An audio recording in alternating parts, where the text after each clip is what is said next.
Live. Good evening, everyone. This is the Board of Library Trustees. It's 6:33. Meeting is scheduled for 6:30. We're on time. It's Wednesday, January 4th, as advertised. Remote participation is allowed in accordance with Section 20A, B, and C of the Acts of 2021 signed into law by Governor Baker on June 16, 2021, suspending certain provisions of the open meeting law, General Law 30A, Section 18. Alternative public access to the meeting shall be provided to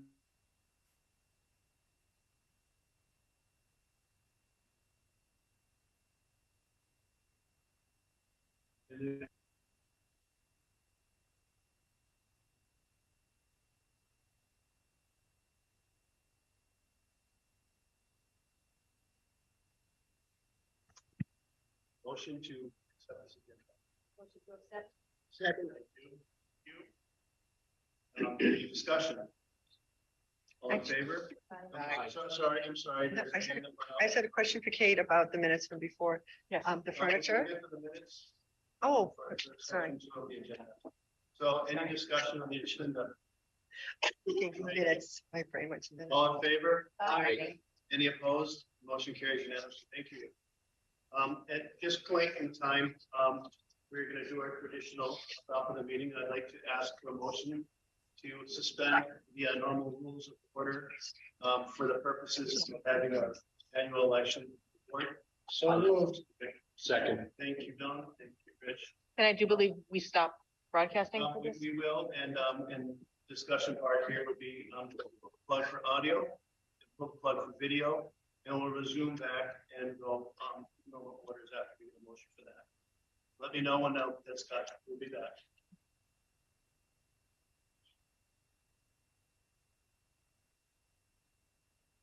Do you want to officially ask? I don't know if we heard you.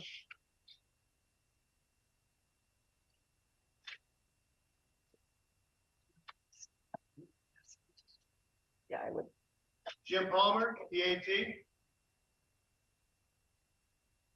Can you cut the audio? We're going into an executive session. We suspended the normal rules of order, and we're going to come back shortly. And how would you like us to notify you, since you won't be able to hear us?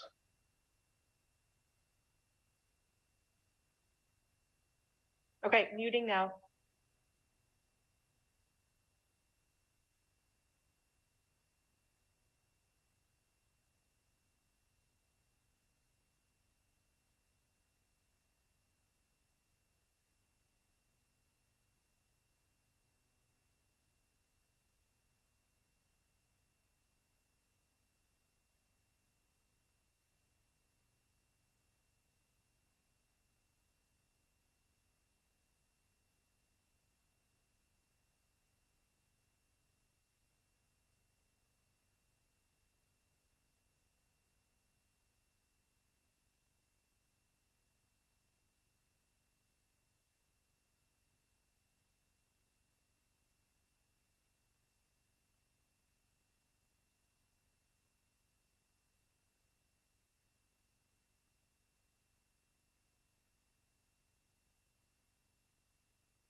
Okay.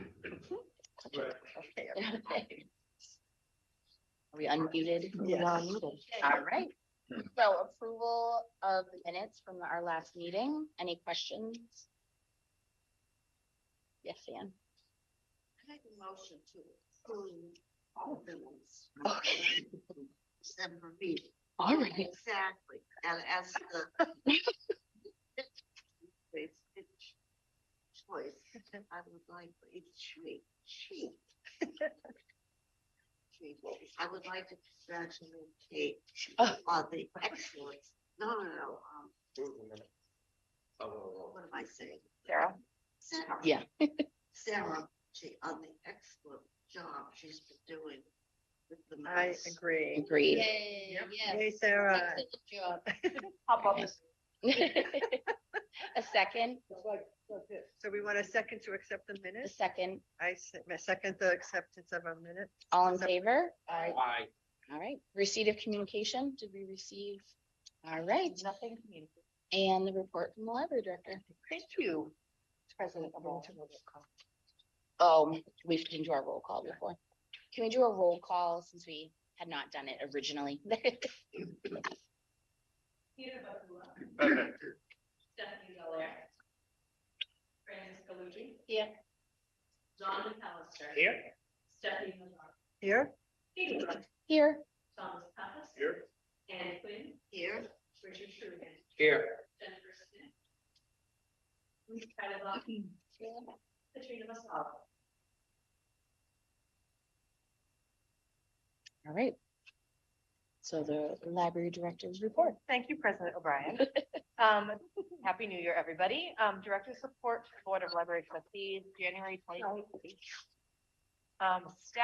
Staffing is at a minimum level currently, with absences due to vacation, holidays, and many illnesses. Due to this combination of circumstances, I made a decision along with President Pappas that we were not able to open the South Branch Library on Saturday the 24th and Saturday the 23rd, as there was simply not enough staff present to safely open all three buildings at our minimum staffing levels. Last minute illnesses combined with holiday season time off made it impossible to find last minute coverage.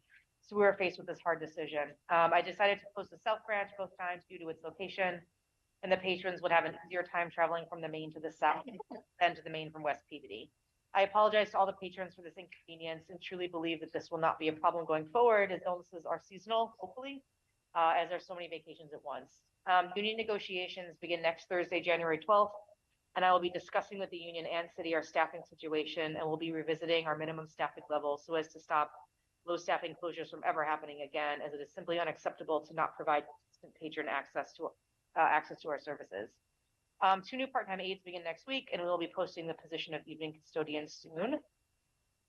Programs and initiatives. The main library will once again host the fall semester Peabody High Art Show and Coffee House Music Showcase on Friday, January 13th from 6 to 7:30, featuring art on the first floor and music in the Sutton Room. Please mark your calendars for the morning of Friday, February 17th at 8 a.m. as we host our region's annual MBLC Legislative Breakfast, which will be attended by local politicians, MBLC staff members, local library staff, and library advocates. This is the chance for libraries and their advocates to make the case for increased funding for other state budget line items such as state aid, and is a perfect opportunity to show off what our state aid goes towards, our Audubons, our collections, and our local history. Breakfast will be catered by Breaking Grounds, and Assistant Director Hayden and I are beginning the planning and invitation process this week. Individual tax preparation help appointments at the West Branch Library with AARP volunteers will begin on February 6th, with signups beginning on January 23rd. Patrons will need to call or come into the West Branch to sign up ahead of time, as these usually fill up within a matter of days. The Children's Library will be welcoming 3 new programs coming in January: Jonah Twist's Balloon Animal Workshop class, and Baby Wiggle by Little Groove, an early literacy program featuring singing, dancing, and getting little ones used to instruments. Music and movement programs remain popular, as does monthly pajama story time led by senior children's librarian Jenny Usovitz, and a new beginning sewing program is also popular. Senior children's librarian Jenny Usovitz and senior teen librarian Allison Bridgewater received a Peabody Cultural Council grant of $1,900 for programming focused on mental health and well-being for children, teens, and families. Programming using the grant funds will begin in the spring. And senior teen librarian Allison Bridgewater also received a $1,000 grant from the Massachusetts Library Initiatives for Teens and Tweens organization to use for teen programming during the spring and summer. Audubon's and local history, senior local history librarian Catherine Vidal and I, with the help of custodian Sean Meir and Jeff Spencer, upgraded vault storage for the Audubon prints and installed new temperature and humidity monitors. We will conduct a survey of the prints before the next Studio PKM pickup sometime in the late spring. On the bottom shelves of the old vault storage, we discovered massive folios donated by Eliza Sutton and are getting professional advice on how to proceed with them. The folios are bound maps of Egypt that were surveyed during Napoleon's campaign there in the late 1700s and printed in 1809. These are even older than the 1820s to 30s Audubon prints and appear to have been heavily browsed by the Suttons based on the fingerprints present on the corner of the pages. The folios have not been preserved well and are not in good shape and also do not appear to have much monetary value, but are very impressive. And we hope to be able to preserve them enough to be viewed by the public. I have begun speaking with the Winston Art Group in Boston regarding evaluation and appraisal of our fine arts and historical collection here, and hope to have an idea of cost and timeline as soon as this Friday. We are also embarking upon a long-awaited examination of the Queen and other items in the vault, including replacing the plexiglass and cleaning the objects, and I plan on seeking community preservation funds for this project, as I feel is a perfect fit for that organization's goals. This month's budget's provided for your reference, nothing of concern. I'm requesting this evening the approval of allocations for our FY23 MBLC state aid grant funds. In very positive news, the state budget line item for state aid was increased again this year, so our award has gone up as well, again. We received full MBLC certification in December, and our first payment of $55,605 was received this week. Our second payment will be received in the spring and is anticipated to be roughly the same as the first for an anticipated total of $110,000. Yes, it's a lot of money. Please note that state aid awards always arrive halfway through the FY that they are meant for. So I've noted below that the FY awards and those funds, the FY awards and that those funds are actually spent during that FY's calendar year. So our FY23 funds will be spent during this current 2023 calendar year, and our FY22 funds, which were received in December 2021, were actually spent during calendar year 22. They're off by 6 months. So proposed allocations to how this is organized. One, shifting funds out of our utilities line item, since we have not spent any funds from that item in years. I've never seen us have to dip into that. We're leaving a little bit in there, but it goes over budgeted for. Shifting some funds out of the Audubon line items, which still leaves approximately 3 years of funding set aside that can be added to with future state aid grants. And then requesting the approval of a new professional development line item that will fund conferences, trainings, and workshops for staff. So this graph thing I have here, the technical term for it, basically shows the different categories or line items, including the new professional development one.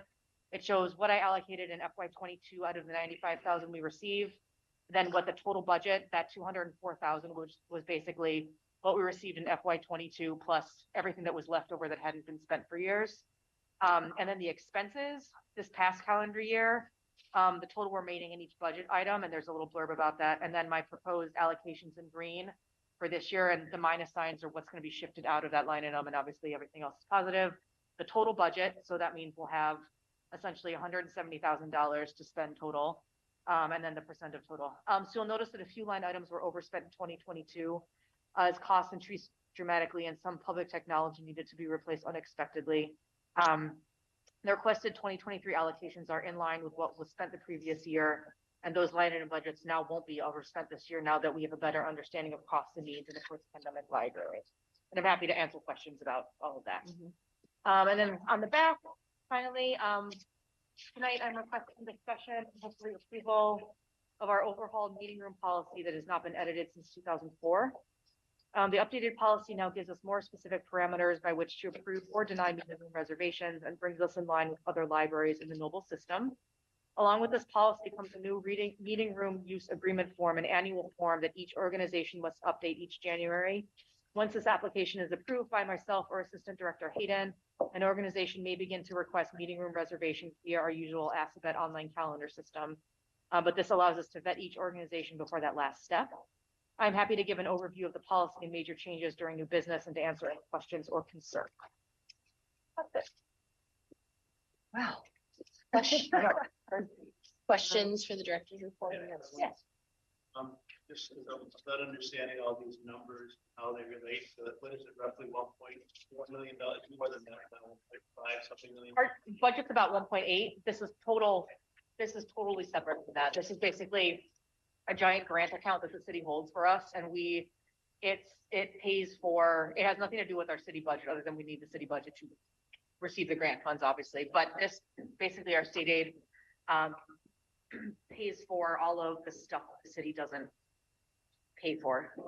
That's separate from our. Totally separate from our city budget. We always, at the end of the year,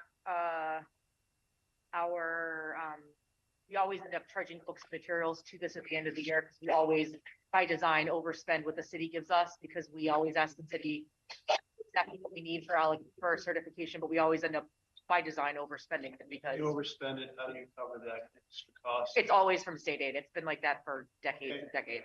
Thanks for explaining that. Yeah, and everything else is basically, it's all bonus. It's how we purchase all furniture. It's how we pay for our, all these new tables we have in here, all the furniture we purchase. It's how we pay for our landscaping. It's how we pay for pretty much all of our programming that isn't funded by the foundation. It's all the fun bonus stuff that isn't covered by the city. Excellent. Very good. A lot of money, and it's gone up since when I became director.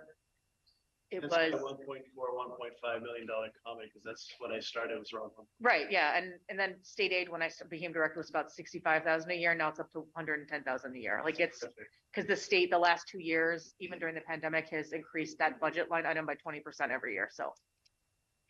It's nice for us. So, All right. It is. Yep, Can I have a motion to accept the director's report? I have one more. Oh, okay. Talking about the landscaping and the cost of that. Yep. I thought at one time, in years past, the garden clubs. You took did. care- Now, I Yeah. realize the difference between landscaping. yeah, And taking care of the flowers, but recently we've had some improvement made, so I'm just wondering if there's any possibility, not only for saving, but for civic pride and involvement. so the, We did, the garden club did. Right. so the garden club does do the prettifying of everything and the planting. This landscaping crew, they come in twice a year and they do the fall and the spring, that's pretty much it. Okay, all right. They rake, they do a lot of mulching. They do actually, we've had them do multiple mulchings this year because basically nothing was ever, the plants were planted and they were beautiful, but then the trees would be, and bushes weren't trimmed. So the beauty that the garden club added to us was lost because everything else was just messy. So this company comes in a couple times this summer to also, spray for weeds and things and to trim, especially at the west branch, trim all the branches down the driveway. So they do that bigger stuff that the garden club doesn't do. Thank you. So And on that note. Who, Okay, I have water. Want water? waters? Who waters? Who waters? I mean, we did so much planting and Yep. they didn't last long because So it was hot and everything. our custodians watered as much as they were able to. At that point, we only had one custodian. So it was not his priority because So is there a hose outside? there is, but we can't leave it outside because it gets stolen. So this year we have two custodians, it will be better, but last time we only had one custodian. So it You know, was, The city doesn't come along with the truck and help you with the. I saw a guy going down Main Street with the green hose, is the hose green? honestly, no, we're on our own for that stuff. Okay. So this year, again, I have two custodians, which will be better. But we don't have we don't have an outside sprinkler system. We have one hose hookup on this side of the building on the courtyard side. It'll be better this year because we have more people. Knock on wood. Well, not to dwell, but why would so who waters City Hall, like a public building, be part of a systematic, watering? Well, and like schedule? when they water like in the summer, they have the trucks that do like the Yeah, hanging right. plants. They want plants hanging off the poles and stuff too. This is kind of like Yeah, I'm plants just and curious. stuff. I think if you I mean, we're a request, city sure. I building. could ask. Why don't you do that? Yeah, No request. problem. Do that, because we've never been linked into any of That that. just makes sense to me. I mean, it's a tax funded building.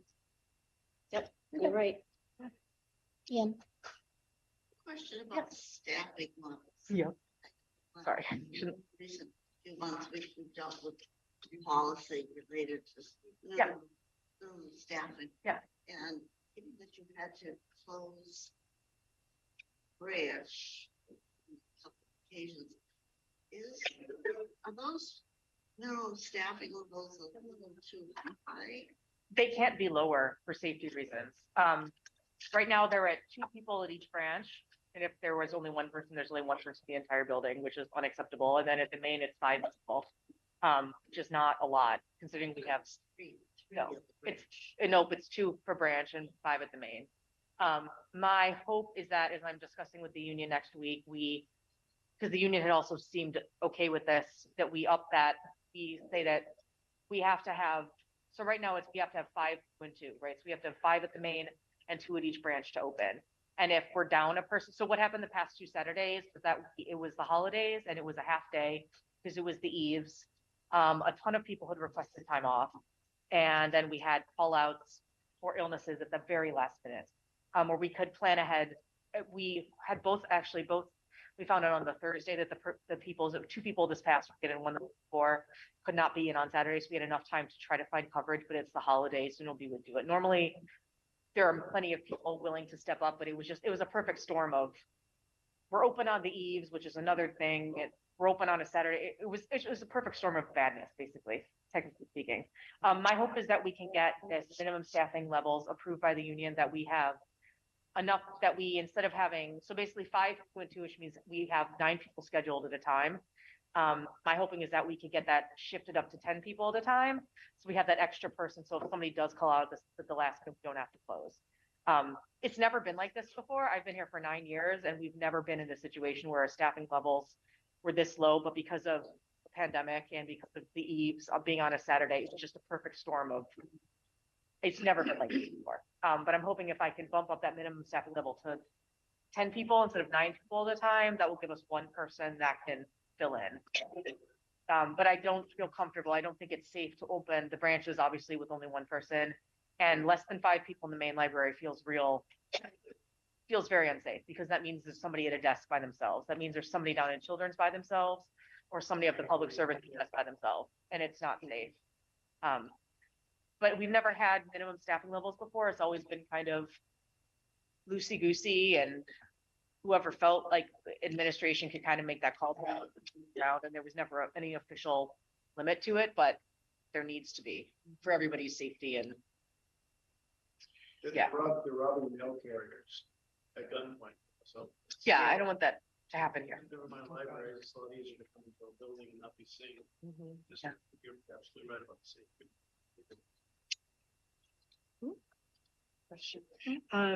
Going to your programs initiatives, Yeah. not right for right now, but I would love to hear about some of the team programming that, or what's going to happen with that money that they got with the 2 grants. I don't know. I'd love to hear. Yeah, I don't know at the some details, point. but I can That'd be ask them awesome, yeah. to. And then that legislative breakfast Yeah. is here, when you say hosting here? Yes, so the legislative breakfast is Friday the 17th, because Yeah. it's the day before George's birthday.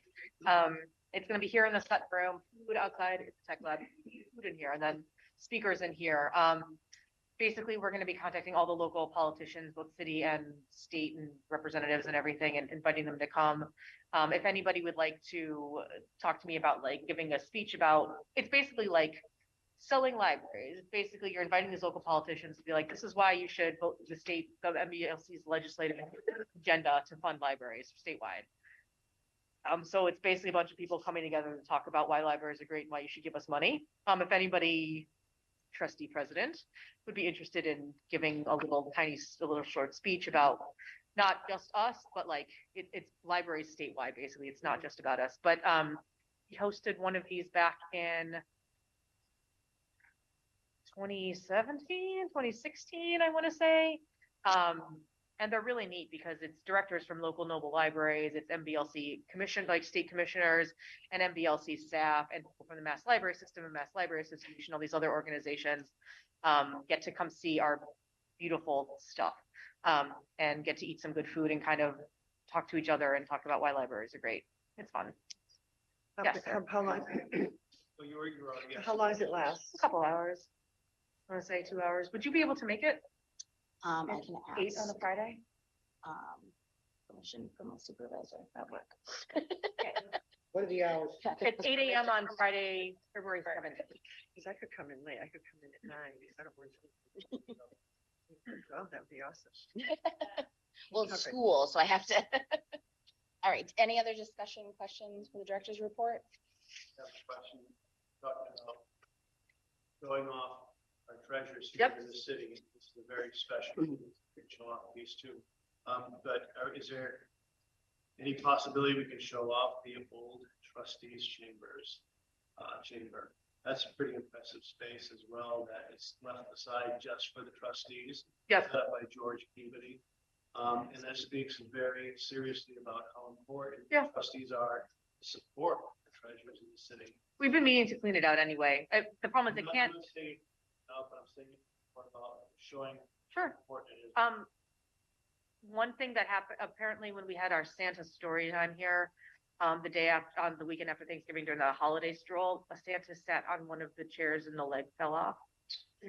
So that goes to my point that we should not be using that furniture because it's original. It's been reupholstered, but it is original, like it was built for this room. So we're trying to figure out a way to move the chairs out. The table can stay, but the chairs need to not be in that room. But we can't get them up the stairs. So we're trying to figure out like basically a pulley system to get them up there because they should not be used by anybody. No offense, not that you're all not all special and wonderful, but nobody should be sitting on those chairs. They're 170 years old. So Santa broke one. Very sad. One of the armchairs too. So yes, I can definitely clean it up and make it look presentable in there because right now it's been storage. I'm asking if that would be a good idea. That we Sure. could show them. Sure. Any other questions, discussions? Motion, So I make a motion to accept the director's report. Second, so moved. On to the committees. What? You have to vote for it. Oh, all in favor? Aye. it's one word. On to the report of committees. So prior to today, I was the Audubon, but I was wondering if Tom, you would like to. Laughing. Oh, you'll love it, Tom. We're doing some cool stuff. It's birds, right? Kind of jealous. Kind of You'll love jealous. Oh, I'm sorry. No, it's- That's the best part. Take that aside. All right. So I'm assuming nothing new to report. And then buildings and grounds. Well, actually, I do have some to report on. Oh, okay. Sorry, because we just on December, I don't know, a couple weeks ago, senior local history librarian, I all did the changing of storage in there. If you've been in the vaults, they used to be stored in folios on some shelving, basically some like old metal shelving that a lot of this made Catherine as a master's degree archivist rig out in hives because of how poorly these were stored and stacked, and they were stacked on like wire metal shelving, which is a lot of that kind of stuff, like not great, and like ripply. So we took all of the folios out onto my table in my office.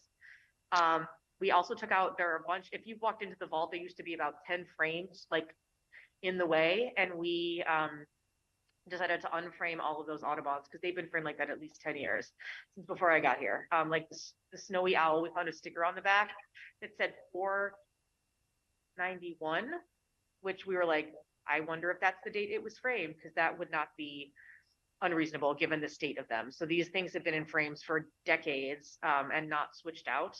So we decided to unframe all of the Audubon prints, which was a harrowing experience because then we discovered lots of fold dots.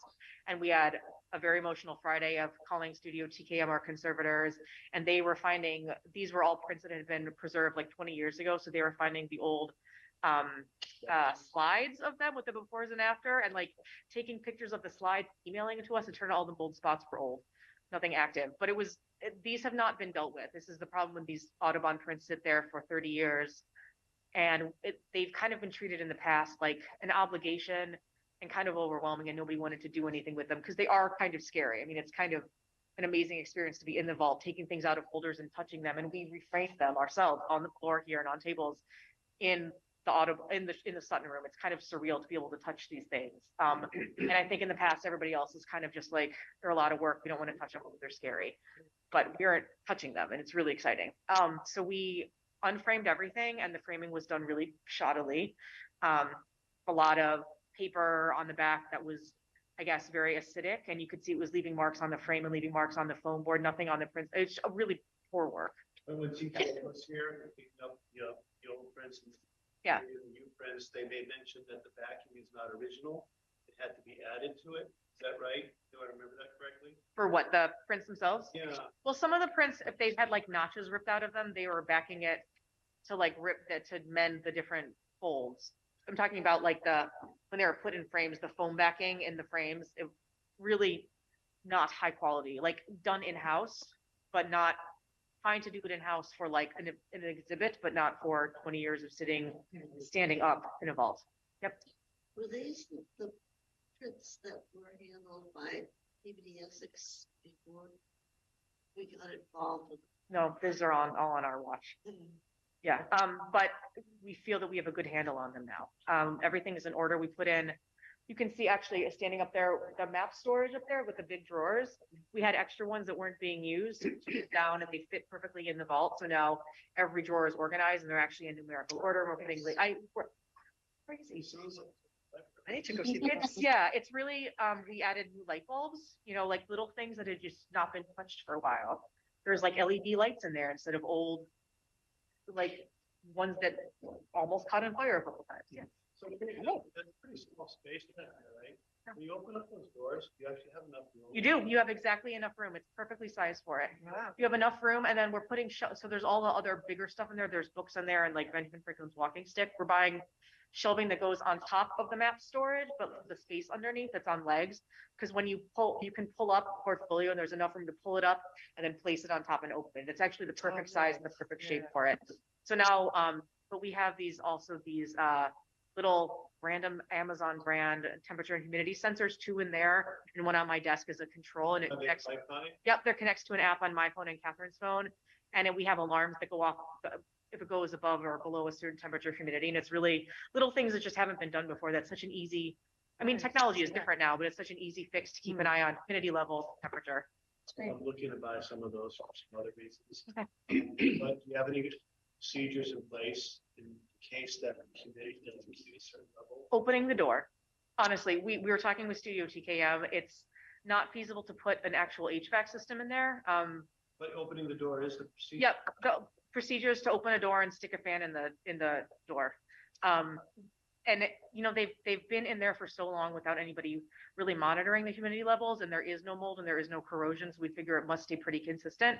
And it's on a north-facing wall, so it doesn't get sun on it. And the temperature, since we started about a month ago, the temperatures have gone up and down. It's been about, I think it's fluctuated by maybe a degree between like 60 to 61, and humidity's been at like 30% consistently, which is both colder than my office and more humid than my office. So it's its own little ecosystem in there. So it'll be interesting to see this summer what happens. But this has never been done before. Nobody's ever just like kept an eye on these guys before. So it's really exciting. And if you notice the ones that are framed in here, they used to be framed with matting on them, which was really awkward because the matting was all different sizes and it didn't make a lot of sense. So as we were deciding what to frame, we really kind of fell in love with the prints, not just as prints, but not just as art, but like the print as artifact, because these were used and these were in the Sutton's living room, and these were not like museum pieces. These were just like a coffee table book, basically. So if you look at these pieces around the edges, you can still see some fingerprints, you can see some rips, you can see some jagged edges where they were cut out. And you can also see the little stamps that were put on in the 70s after they got stolen the second time. They decided the best way to deal with that was to put a little round stamp every single one of them that cannot be cleaned off. So it's really cool to see these not as just the work of James Audubon, but as like a bigger artifact. So we're not going to mat them anymore. And you can see on the back we have some smaller prints, and it's really exciting. We've been having a lot of fun, and it's very emotional because we're allowed to touch these and shuffle them around, and it'll be fun to have you working on this project with us. And the oil in your hands, I was told one time, I was looking at an old letter back around that corner. And I was afraid to touch it, and I was told to go ahead. Yep. Probably do more damage if you had gloves on. Because the cotton can like rip the paper and everything. Yeah. And actually, oils from your hands, I'll preserve. Sure, I believe it. Yeah. Surprising. So the Audubons are getting some love and getting paid attention to and getting cared about, not just conserved for $1,000 a pop and stuck in a drawer. They're actually they're cared about now. So Through the chair, just wanted to stress one thing about not only the Audubon prints, but so many things that have been given to us over the years, is that we really owe the benefactors Absolutely. the best type of service and the best type of security and the best maintenance of what they're given. Mhm. Or they won't give us no more. Right. I mean, people, if, you know, if there's problems, if someone who knows what they're doing and has a collection and says, this is shoddy, Mhm. it's not, correct, they're not gonna give us Of any. course not. And I'm not talking about the problem, but this has been called the best room in Essex County. Over the years, I've heard that. And it deserves the very best, and it sounds like you're certainly doing that. I have no problem with that. Just to keep in mind and obviously you are, but these donations really are some of them can really make a big difference. Yep. I think in what the library has to offer. And so we're gonna continue doing what you're doing. Really, stay with it, so people will be safe, know they're in safe hands. Absolutely. And we'll take care of people's things and not let them dissolve. Because we Yeah. saw what happened when they weren't in safe hands. Yep. That's why there's jagged edges wherever. And that's why there's the stamps on everything. Yeah. So the thought occurred to me, it's not a professional thought because I don't know about how museums work, but our children's museum, and that's probably not a secure place to show pieces like this.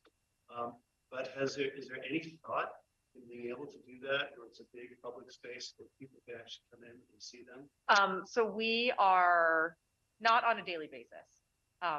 Absolutely not on a daily basis, because there would need to be security systems, but we are planning the foundation, which the foundation will meet next week, up to have a fundraiser in April, an annual thing that's beginning this year called Birds and Bubbly, where it's Friday night, we have to buy new frames and easels, but we frame as many Audubons as we can, and we display them in here and first floor all the way around the library. And it's like a cocktail party fundraiser, low ticket item though, so a lot of people can access it. And then the day afterwards is birds and books. And so we'll have people from the Audubon Society here to work with kids and do like owl pellet dissections and stuff like that, because it is the Audubon Society.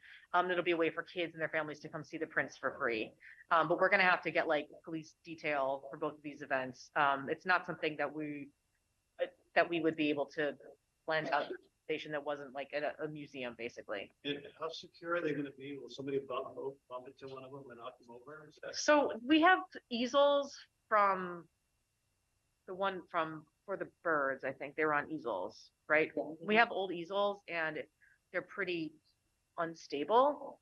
So my local history librarian's been looking into new ones, purchasing new ones, because the old ones, I don't know how they ever worked. Foundation was the purchase Yeah. of easels. too. Yeah, so that's the same thing. We're Same looking, thing the with everything, foundation yeah. will purchase, thank you, foundation.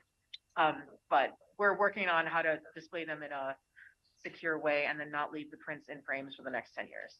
But this is hopefully an annual thing that we will every year switch out. We have 435 to go through, so we'll switch out the prints every year and put up as many as we can and have people just be able to admire them close up. Because if you look at those close up, the joy of them is not just the art, it's the fingerprints and the edges and the marks and the tears that have been, you can see where they've fixed rips and stuff like that. So. Okay, great. Buildings and grounds. Rick? I have nothing further to report. Director's report. And I'd also like to say, I volunteer for this position again, if you're Yes, okay with that. I would love that. Can I interject? Yes. I think it has to do with buildings and grounds.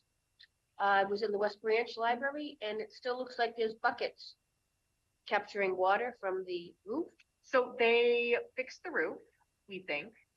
They have the buckets out because they're waiting for the next big rainstorm to make sure that it worked. Because they fixed the roof, they took off as much as they could, and we tarred everything up there and took off multiple layers. And so they're waiting to make sure it doesn't leak again, because we haven't been able to test it. It hasn't been tested, basically. So ideally, they're useless and they will be gone after the next big rainstorm. It's just a matter of don't want to jinx it at this point. So after the next big rainstorm, the next meeting, can you leave us on that? Sure. Absolutely, yeah. Yes. Perfect. Personnel, Dawn. Nothing further than the director's report. All right. Policies and procedures. This is Katrina, who's not here. She did work with us on the meeting room policy and gave me her feedback today, and she had a couple minor like grammatical errors that I'll include tonight. So Okay. All right. Foundation section. Yes, well, we had the poinsettia sale, which I didn't get an update. Our meeting is next, what's it? I don't have it in my calendar. Next Wednesday, This the 11th Wednesday, at 5:30. So Feb. 11th at 5:30. Jan. 11th. I mean, January. Jeez, why am I saying February?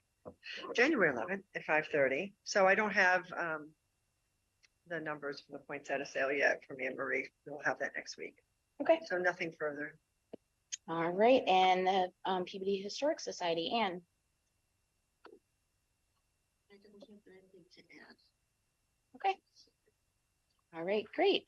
A motion to accept the reports from the committees. So moved. Second, All in favor? I, All right, any unfinished business?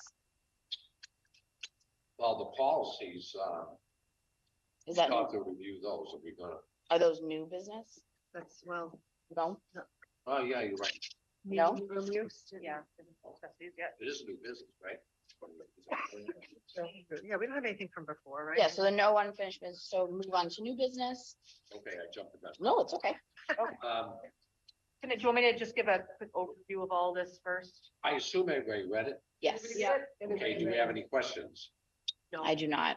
So what I gave you tonight to look at meeting room policy, I'll show you, give you the quick little updates that Christina gave me, which leads to the awkward printout of the meeting room use agreement form, which is like the yearly application, which is the Google form, but Yep. also printed. And then after that is what the booking looks like when somebody has been approved and they can book a room through Alphabet, just so you can see the whole process.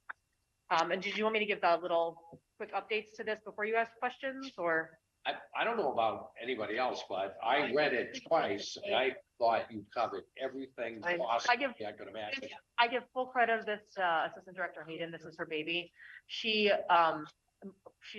done a lot of these policy, if not most of these policy updates. These big ones have been all her. And this has been her project for months now. So she gets all the credit for this. I looked at it trying to find something you missed or Al missed, and I could not find anything. That's what she's good at. Good. So can I hear a motion to, I would like to make the motion to approve the new meeting room use policy. Can I make one little edit, or can I interrupt you for a second? So, page 6. Yeah. It says groups, third bullet proof point down, groups and organizations may only book the room. We said 12 times a year. We're changing that to once per month. We've had organizations that will, if we let them book 12 times per year in the space of 2 months. And the whole point of this is not your regular meeting space. This is an incidental thing. Or if you want to do a once a month meeting, that's fine. We just don't want groups overwhelming the space or taking advantage of it or totally monopolizing it. So we're going to change that instead of 12 times a year, strike it and just make it once per month. Makes sense. Once per month for a maximum of 12. Maximum of 12 times a year, yeah. I can put that in for maximum of 12 times a year. So can I adjust my motion to, I make a motion to That's, approve the meeting room top of use page policy 6. with the amended content from the library director. second, all in favor? Aye. Opposed? Thank you. Tell Al, she did a great job. I will, thank you. I She's know, listening so- too. I know. Yes. I just wonder how often do groups ask to use rooms here? And what's the scope of things? It depends. It runs the gamut for somebody wanting to reserve our third floor conference room here at the main for like private study session. We have different city organizations that want to book it, like social organizations that want to book it to have an art class here or something like that. We have people that book it for just like meetings, like there's a condo association that meets here regularly. We just want to make sure that the rooms are being used by every single organization, and our sticking point is that you cannot have to pay to come to the meetings. There are organizations that you do have to pay to be part of and that host meetings at the libraries, and our whole deal is, okay, but as long, nobody can be paying money to come to that specific event because the doors have to be open and anybody can wander in. My kid needs to be able to wander into any meeting and needs to be welcome there, not kicked out because she didn't pay. That's the whole goal, is everything is free and open to everyone. But there's groups that definitely do try to skirt that rule or are not completely honest with us, that we found out they were not honest about the goal of the group or funds were being charged or anybody was getting paid to present. And so that's what we're trying to make sure that people are following the rules, because we want people to use our spaces. And I'd say they're booked here at the main. I'd say there are like maybe 3 or 4 groups a week that use our spaces. I mean, it's not a huge demand. The West Branch community room is used a lot because it's a bigger space there. And the South Branch is used every so often. It's not a huge demand, but we just want to make sure that it's regulated and people are being honest and telling the truth about the organization. Perfect. Can I have a motion for the new allocation, the state aid grant fund? Oh, yeah, that is. Hold on.